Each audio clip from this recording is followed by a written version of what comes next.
1 મિનિટનો કુકિંગ મંત્ર. દાલવડા જ્યારે પણ આપણે ઘરે બનાવતા હોય ત્યારે બહાર જેવા એકદમ સરસ ક્રિસ્પી અને સોફ્ટ નથી થતા હોતા. તો એનું શું કારણ છે? તો જ્યારે પણ આપણે દાળવડાનું ખીરું તૈયાર કરતા હોય ત્યારે દાળને પલાળી લીધેલી હોય અને પછી આપણે એને ક્રશ કરતા હોય છે. પણ જ્યારે પણ આપણે દાળને ક્રશ કરીએ ત્યારે એનું બધું જ પાણી નિતારી લેવાનું છે અને પછી દાળને વાટવાની છે. અને જ્યારે પણ તમે એને ક્રશ કરો ને ત્યારે અધકચરી પીસવાની છે. એની અંદર પાણી જરા પણ ઉમેરવાનું નથી. તમને એવું લાગશે કે દાળ જે છે એ સરસ રીતે પીસાતી નથી, પણ આપણે બહુ વધારે એને પીસવાની નથી.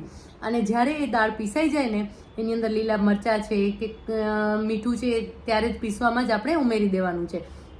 અને જ્યારે દાળ પીસાઈ જાય ને ત્યારે એને એક મોટા તપેલામાં અથવા તો મોટા વાસણમાં લઈ અને એને સરસ રીતે હાથેથી ફીણી લેવાની છે.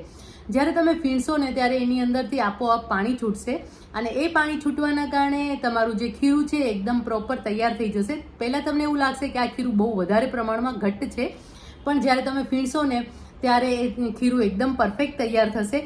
અને પછી જ્યારે તમે એનામાંથી દાળવડા તૈયાર કરશો ને ત્યારે એકદમ પરફેક્ટ બાર જેવા જ દાળવડા તૈયાર થશે. ખાસ એ વાતનું ધ્યાન રાખજો કે દાળને સરસ રીતે ફીણવાની છે, એટલે કે ખીરું છે એને એકદમ પરફેક્ટલી ફીણવાનું છે અને એનો કલર પણ ચેન્જ થશે અને એની સાથે સાથે ખીરું છે એકદમ લાઇટ પણ થઈ જશે. અને આ ખીરું લાઇટ થયું છે કે નહીં એ ચેક કરવાની પણ એક રીત છે કે એક વાટકીમાં પાણી લેવાનું છે અને જે ખીરું તમે તૈયાર કર્યું છે એનો એક ડ્રોપ પાણીમાં ઉમેરી દેવાનું છે. જો એ ખીરું તમારું ઉપર ફ્લોટ કરશે તો સમજી લેવાનું છે કે ખીરું એકદમ પરફેક્ટ તૈયાર થયું છે.